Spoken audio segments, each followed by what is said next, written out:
lubatud, siis räägin automaatse energiamärgise algoritmidest.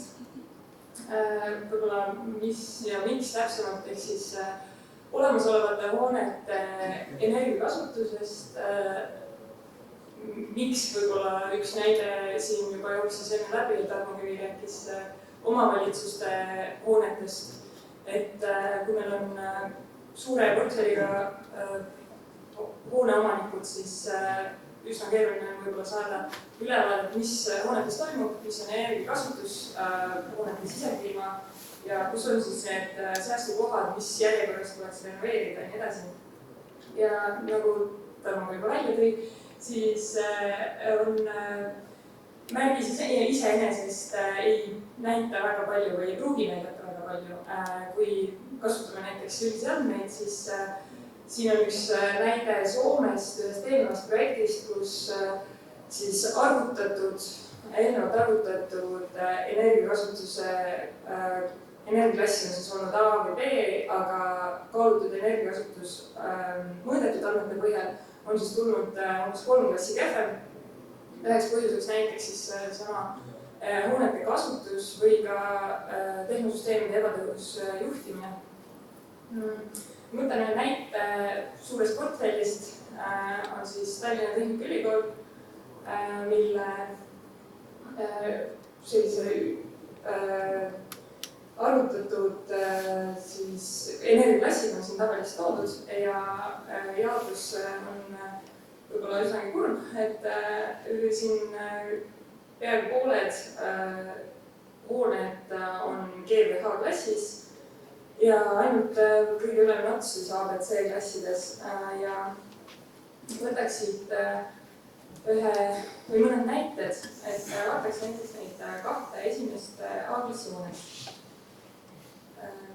Võib-olla ei ole päris ootuspärane, et üks nendest tõesti see alumine on uus ehituse Mäemäe, aga see ülemine hoone on siis näeb välja üsna vana ja seda ka on ilmselt ei ole tegelikult kasutuses, et siis energiakasutus, vähene energiakasutus ei tähenda energiatõhusust ja see võiks siis tegelikult märgisest juba välja tulla. Aga antud juhul ei tulnud, sest tehti siis peaarvestada kaalutud energiakasutus ja lihtsalt kui hoone ei ole kasutuses, siis ei ole see märgise näite. Võtame teise näite, see oli siis siin, kas on miilika näete või? Ei näe. Ühesõnaga siit altpoolt G-klassi piiri pealt on see sokkhoone, mis on siis majandusmaja Tehnikaülikooli Mustamäe campuses ja seal on märgis G, ehitatud 2009, paljud tuttavad selle hoonega, teist ka. Vaatame selle energiabilanssi, et siin on paremal aldol 2 tuppu, vasakpoolne neist on delivered ehk siis tarnitud energia ja parempool on primary ehk siis see kaalutud energiakasutus. Ja seesama G-klass tuleb siis sellest primary ehk siis primaarenergia ülemist piirist, mis on siin 350 pluss. Ehk siis G-klass.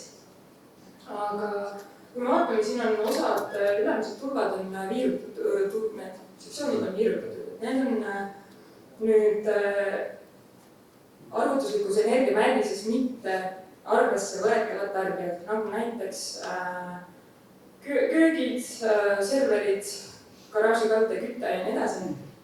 Ja see osa on siin umbes 70 ühikut ja kui me seda ei arvestaks, seda osa nii nagu me arvutuslikus märgises ei tee, siis see hoone oleks klassis ehk siis klass parem. Kui tegu oleks eriti energiatõhusa hoonega ülejäänud osas ja ta jõuaks näiteks klassi A, siis seesama 70 ühikut viiks siit klassist, sellest kõige alumisest vahelisest A-klassist siis hopsti selle märgise klassi D sinna kollasesse.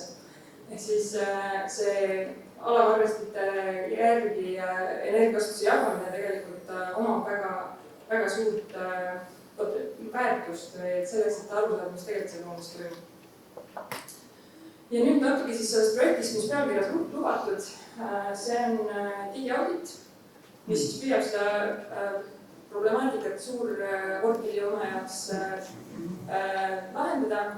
Energiakasutuse digitaliseerimine on siis eesmärk, kus automaatselt andmete kogumine erinevatest allikatest siis, ja need andmebaasi kokku tuues võimaldab praktiliselt reaalajas siis hoonete energiakasutust ja kliimat monitoorida. Ja projekti eesmärgiks on mitte lihtsalt monitoorida ja näidata andmeid, vaid neid teha kasutatavaks ja kasulikuks siis omanikule. Projekt on Targalinna tippkeskuse pilootprojekt, umbes 2-aastane ja hetkel käimas olev, ehk siis töö käib. Siin on osaliseks erinevad Tehnikaülikooli instituudid, Tartu ja Tallinna linnade ametkonnad ja ma olen välja toonud siis siin ka need, kes arendavad siis neid arvutusalgoritme, mille tööd ma üritan siis koordineerida. Projektis on umbes täpselt 45 hoonet, millest enamik on haridushooned, siis koolid, lasteaiad ja õppehooned. Näpuotsaga muud ka, aga põhiliselt siis. Ja natuke siis nendest algoritmidest täpsemalt. Et kuidas me siis seda automaatselt märgist koostame ja mis ohukohad seal nii-öelda on, mida siis selle raames kõike teha olen. Et esitaksin siis, siin on selline skeem, kus on kogu andmete üleval siis kollasega andmebaas, andmed, missuguseid andmeid me kogume, kust need tulevad. Ja siis allpool iga rida erineva värviga on siis erineva teemaga algoritmid. Ehk siis analüüs, mis andmetel tehakse. Andmetest siis kogume energiakasutuse andmeid energiaettevõtetelt, nagu näiteks Utilitas, mis pakub andmeid siis hoone omaniku loal muidugi, hoonetest endast energiaarvestid, väliskliima andmed saab samamoodi kätte ilmateenistusest, liidestusse ehitusregistrisse, siis sisekliima andmed, mis tulevad samuti hooneanduritest ja põhimõtteliselt on võimalik anda siis ruumidest tagasisidet ka telefoni QR-koodi kaudu. Aga nende andmetega selleks, et neid kuidagi hakata siis kasutama, tuleb nendele andmetele tagada kvaliteet. Ehk siis arvestada sensorite andmetes on väga palju probleeme ja kui me nende peale hakkame tegema automaatset analüüsi, siis igasugused vead võimenduvad analüüsis väga lihtsasti. Näidata ühte näidet, et meil on siin vasakpoolsel graafikul siis erinevad arvestajate andmed ja meil on ühe koha peal, seal keskel on hästi pisikene auk andmetes. Muidu eriti välja ei paista, aga kui sinna satub mitu ajasammu ja me arvutame sellest arvesti andmetest kasutuse, energiakasutuse, siis meil tekib erind, mida me ei tohiks siis analüüsis otseselt sellise sammuga arvesse võtta, et kui üle pikema aja keskmistamine, siis ei ole probleem. Aga mingite analüüsi puhul näiteks on ja see tuleb siis selliste kohtadega tegeleda. Sinna andmete kvaliteedi hulka kuulub ka näiteks CO2 andmete kalibreerimine, sellest räägib Martin Tartut kohe järgmises ettekandes täpsemalt, nii et sellel ei peatu. Järgmine sektsioon on siis kasutusprofiilide tuvastamine, ehk siis sama, et aru saada, kuidas seda hoonet tegelikult kasutatakse, et meil ei tekiks olukorda, kus meil mitte kasutuses olev hoone saab väga hea märgise ja tundub, et teil on lill. Ja samamoodi sisekliima osas, et kui meil hoonet kasutatakse vähe aega, siis me tahame hoone sisekliimat hinnata ainult nendel aegadel, kui seda hoonet tegelikult kasutatakse. Ja seetõttu sisekliima märgise jaoks on ka kasutusaegade hindamine väga oluline.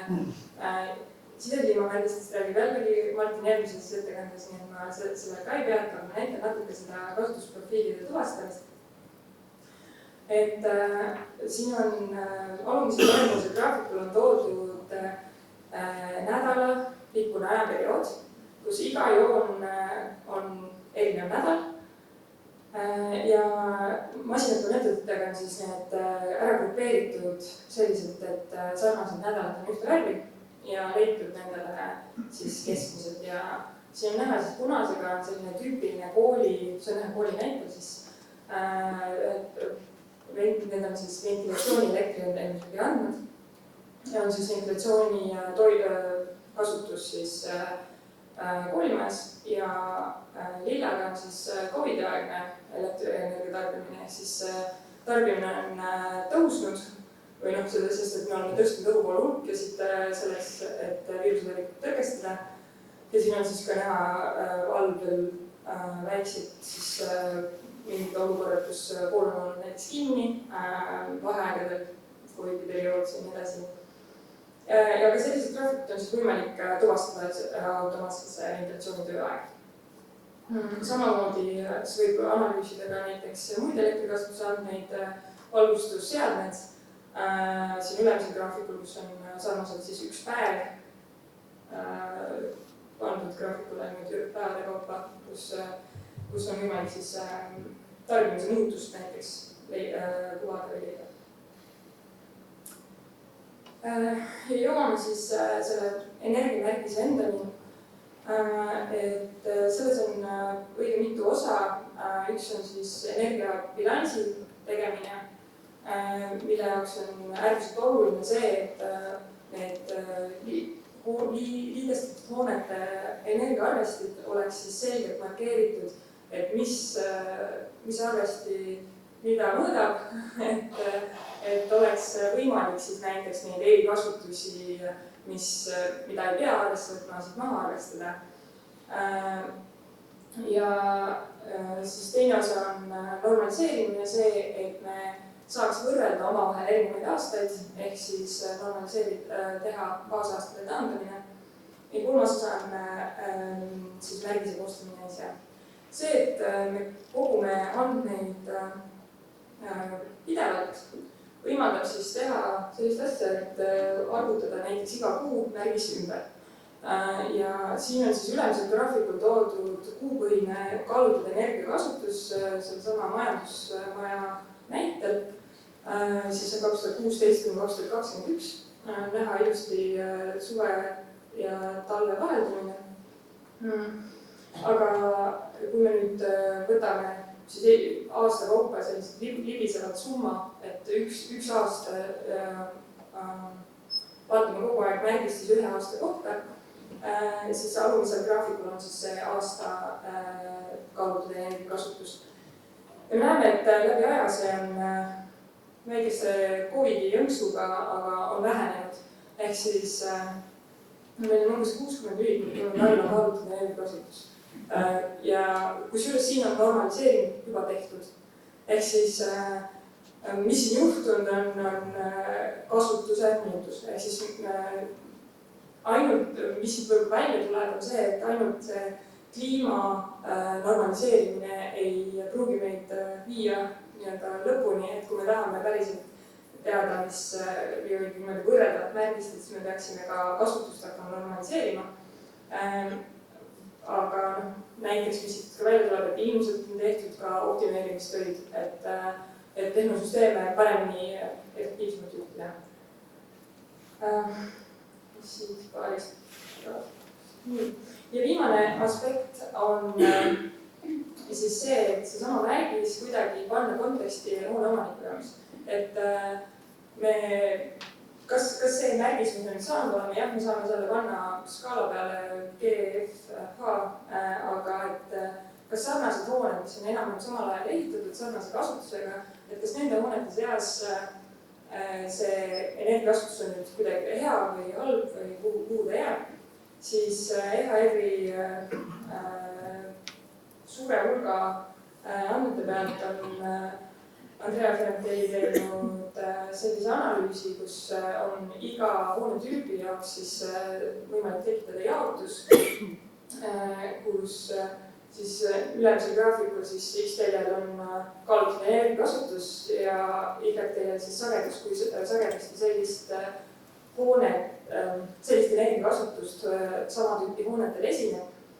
Ja kui me võtame näiteks näite, et meil on kaalutlusele energiakasutus 200 kWh ruutmeetril aastas, siis me näeme, et ta jääb sellest kõvera tipust pisut paremale. Ja kui me alumisel graafikul vaatame seda kumulatiivset jaotust, siis me näeme, et 54% hoonetest samas klassis on siis parema tulemuse saanud kui see konkreetne hoone. Ja need sellistest algoritmidest siis see automaatse energiamärgise koostamine koosneb. Ütleme nii, et mis me seni oleme näinud on see, et seda on võimalik teha, aga on hästi palju eri case'e, hästi palju spetsiifilisi olukordi, mida tuleb arvestada.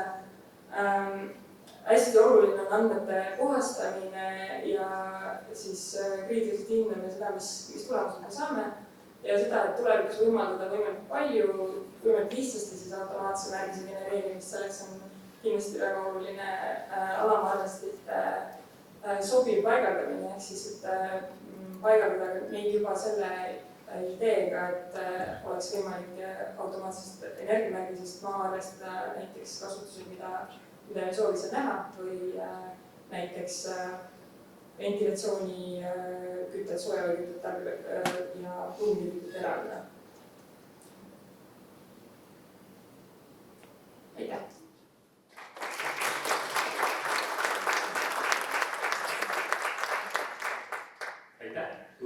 See oli väga arusaadav, isegi minu jaoks. Ja väga lahe, et siuksed tasemel teadust tehakse Tallinna Tehnikaülikoolis. Ja minul tekkis küsimus, et kuidas sa näed, kas see on tõesti skaleeritav, ütleme kogu Eesti peale, et näiteks üks hetk meil seal ehituse platvormil on, ma saan vaadata oma maja puhul, et mis see energia kasutus mul näitab selle, mis see reaalne mõõdetav tulemus võiks olla? Ma usun, et tulevikus kindlasti, miks mitte, aga praegu on hästi palju ikkagi andmete kättesaadavusega veel probleeme. Näiteks, et kõik kaupluste näiteks ei paku siis seda võimalust, et automaatselt neid andmeid kätte saada või kui me näeme selle tasemel, et meil ei ole kaupluste võrgus olev hoone, siis see on kindlasti keeruline. Et oleks ikkagi peamiselt vaja neid andmeallikaid kuidagi täiendada ja saada rohkem info. Okei, see on väga hea mõte, et seal me saame midagi veel veel. Aga küsimused publikult, ma näen siin kohe tuli käsi, kohe juurde. Ja, te teete ära Liina, et väga poodun seda energiamärgise automatiseerimist, et tehes järelevalvet märgiste kvaliteedi üle. Siis peamine, kus on heal inimfaktor. Et kui ma siit selle projekti ja selle suure eskaliseerumisega kortermajadele, ma näeksin seal eelkõige, et kas või see esmaindikatsioon elektritarbimisel ja gaasitarbimisel, mis on tegelikult pereringil olemas, et sellega annab juba sisendi sellele, mis võiks olla kogu meie hoonefondi energiakasutus, millises tasemel. Ja kuidas see siis renoveerimisele edasi minna ja sealt nagu juba esimesed parandusmeetmed panegi oma alamaarvestid ja muud asjad. Et see aitaks palju edasi, et väga pooldan ja kui ligi läheb küsida minu käest, et võrdku ühendust. Aitäh, väga hea kommentaar. Küsimust sellest päris ei olnudki, aga seda oli väga hea kuulda ja eks meil MKM-is on ka ehitusplatvormi peal see mõte juba või see nii-öelda arendusplaanides on juba sisse kirjutatud, et midagi sellist tahame teha. Et väga põnev. Nii, Erki oli ka siin oma maitse täpelikult tõstis käed. Tahtsin küsida, ilmselt oli see majandusmaja näitel, et seal olid ka allmonited paigaldatud või olid nagu originaalis seal, teiseks kui nüüd ei olnud originaalis, kui palju te neid sinna lisasite, kas see jäi stiilis, et ventsüsteemid on tervikuna allmõõdetud või iga agregaat saab mõõdetud alla ja teiste süsteemide puhul samamoodi? Üldiselt hoonetes siin oli, osades hoonetes oli arvestid olemas, väga palju tuli neid näiteks linnade puhul juurde hankida, see on võtnud ka väga pika protsessi. Nüüd majandusmaja puhul oli valdav osa arvestitest olemas, kuidas sa tahad parandada, kui palju sinna juurde pandi neid, ma selle projekti raames, ma ei teagi, kes sinna juurde pandud. Ja pean tunnistama, et osad neid tarbimisi on tuvastatud piste-Eesti tootmistega, aga ma nägin, et serverid on stabiilne. See oli lihtsalt näide. Nii, aga ma lähen korra siia teisele poole saali. No näed, juba tunnetasin, et sealt tuleb üks küsimus. Ja see on viimane küsimus tulevalli. Ja, tere, Siim Umbla Kaugtühi. Tahtsin küsida sellist asja, et kuidas te seda normaliseerimist teete, et kas see nagu võtab arvesse ka tänast ilma või baseerub see mingitel tabelitel, mis on nagu ajalooliselt kivisse raiutud? Aitäh, see kaalumis, ütleme, kaalutud energiakasutuse määruses on kirjas, kuidas seda kaalumist tehakse hetkel. Mis on siis kraadpäevade alusel normaalaasta versus käesoleva aasta selle kuu kraadpäevad. Ehk siis arvestatakse ka antud kuu kraadpäevasid. Kraadpäevad sõltuvad siis tasakaalu temperatuurist. Ma jätsin selle slaidi vahele, sest ma vaatasin, et mul ei ole aega seda kõik lahti seletada praegu. Ma hea meelega seletaksin veel, aga ühesõnaga tasakaalu temperatuur loetakse määruse 17 kraadi ja selle erinevus 17 kraadi ja välisel temperatuuri vahel tulevad siis kraadpäevad ja siis jagatus normaalvaasta kraadpäevade ja käesoleva aasta kraadpäevade vahel on siis see, mida arvestatakse. Kas küsimusel tuleb jätta? Kas normaalaasta arvestab ka sedasama aastat, mis on nagu võrdlusaasta? Või see, mida nagu, mis on nagu täna selles mõttes? Või on see kuskil ajaloo? See normaalaasta on ajaloo põhjal. Ja siis mõtlesin seda, et kas nagu see normaalaasta kogu aeg nagu muutub, kuna talvel on meil viimasel ajal olnud sellised soojemapoolsed ja kas need normaaltemperatuurid nagu tulevad ka, kuidas öelda, alla? Normaaltemperatuuri ilmselt arvutatakse ümber, tuleb uus baasaasta kasutusele, aga praegu see ei ole nüüd ümber arvutatud. Aga praegu normaalaasta on konstantne olnud, mida kasutatakse. Aga võib-olla huvitav aspekt selle normaliseerimise juures on see, et sama tasakaalu temperatuur, mida kasutatud konstantsena, on see, mida me ka antud projektis uurime edasi, et kuidas seda normaliseerimist paremini võiks teha, sellepärast et see ei ole tegelikult konstantne, samamoodi see erineb süsteemidel, näiteks ruumide küte versus ventilatsiooniküte ja siis ka aastalõikes dünaamiliselt.